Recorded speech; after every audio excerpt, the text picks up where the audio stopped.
Are you tired of checking about Garbhasanskar or yoga during your pregnancy and still cannot make up your mind what to follow?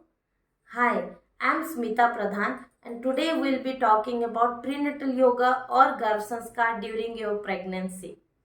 So, whenever a woman is pregnant, her happiness has no limit, and very soon she realizes that she needs to do the best for her baby, and she starts checking for it through various sources. And if you are one of them, then you must have stumbled upon the suggestions about prenatal yoga or Garbhasanskar practices. And there starts the confusion. So before you take any decision, you need to understand these two concepts very clearly. So first we'll talk about Garbhasanskar.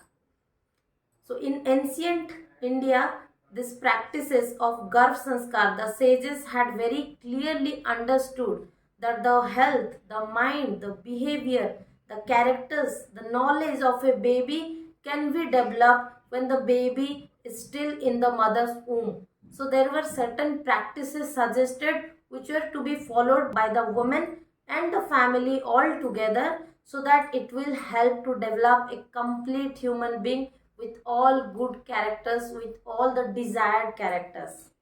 So, isn't it very powerful practice?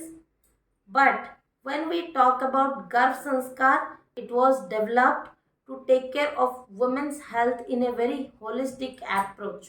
So, Garbh Sanskar, although now we are talking about during pregnancy, it was developed to take care of women's health since very beginning of menarche, that is the onset of period, to the last moment of menopause, that is when the period of a woman stops occurring. So it takes complete care of the woman's health.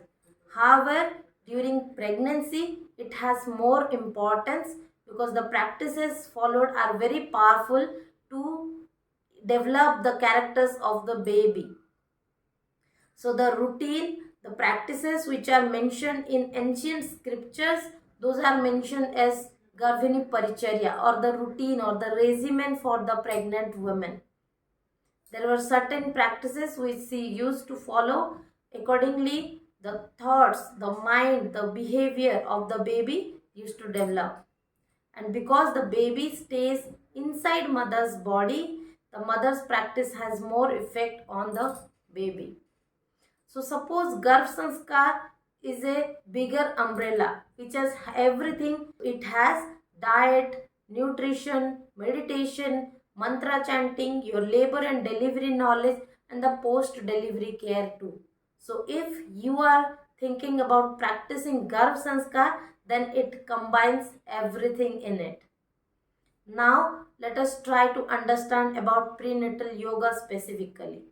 Again, whenever we say yoga, it also takes care of the physical, mental and spiritual aspect of a human being completely. But during pregnancy, the more focus is given on the mother's fitness because the baby grows inside mother's body. If we doesn't take care of the mother's body, if she is not active, then eventually her body is not ready for the pregnancy, which may lead to the back pain, tiredness, mood swings, anxiety, and a very painful labor and delivery experience, which may lead to poor postpartum recovery, postpartum depression, and many other health related problems both for the mother and the baby. This may include the experience of breastfeeding too. So, when we talk about pregnancy or prenatal yoga, particularly, or Garbh Sanskar, both these are combined and very deeply connected with each other. So, if you are suggested to practice either prenatal yoga or Garbh Sanskar, now you know what to follow. Although now we know that these two practices are very helpful for the mother and the baby, but still there exists certain misconception related to Garbh Sanskar and prenatal yoga. Let us see all those things. Misconception number 1. Garbh Sanskar has to deal with listening to music and mantras and nothing else. However, now which has discussed that Garbh Sanskar covers everything. So if you are physically fit and capable of doing all these practices, follow these two practices. However, if someone is advised bed rest and has physical limitations, then yes, for positivity, listening to music, mantra chanting and meditation and little bit stretching on the bed itself can be done. Misconception number 2. Garbhasanskar has to deal with some kind of procedures to be followed by some pandit or priest. This has to deal with some worshipping to God. False. Although the role of Guru or the Pandits were there who will explain the process to the couple, to the women or to the family, what to follow, how to do all these things during the ancient times, but only limited to the worship and not following anything, then that will be wrong. In that case, you may not get the actual benefits of practicing Garbhasanskar or prenatal yoga. Misconception number 3. Garbhasanskar and yoga are only for those who has complications during pregnancy.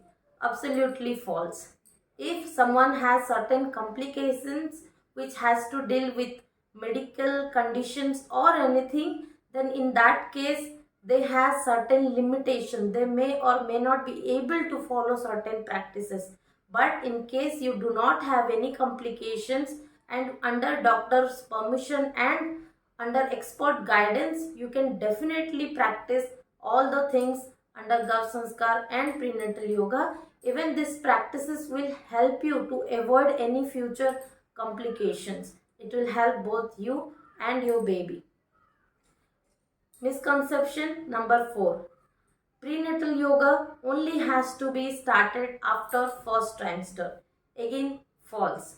You see, these practices are developed in such a way that there are specific set of practices dedicated for specific trimesters. So, if you are aware and if your doctor gives you permission, then you can definitely start practicing prenatal yoga. Although there are certain limitations which has to be practiced under expert guidance. Misconception number 5. Garbhasanskar or yoga has to be practiced on and off, not all the time.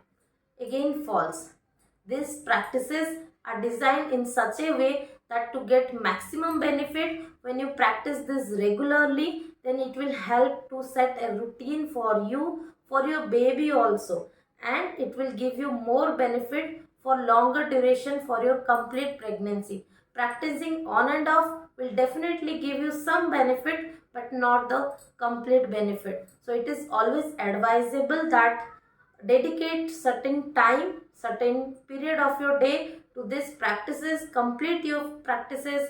Be happy, be mindful throughout the day and get the maximum benefit for you and for your baby.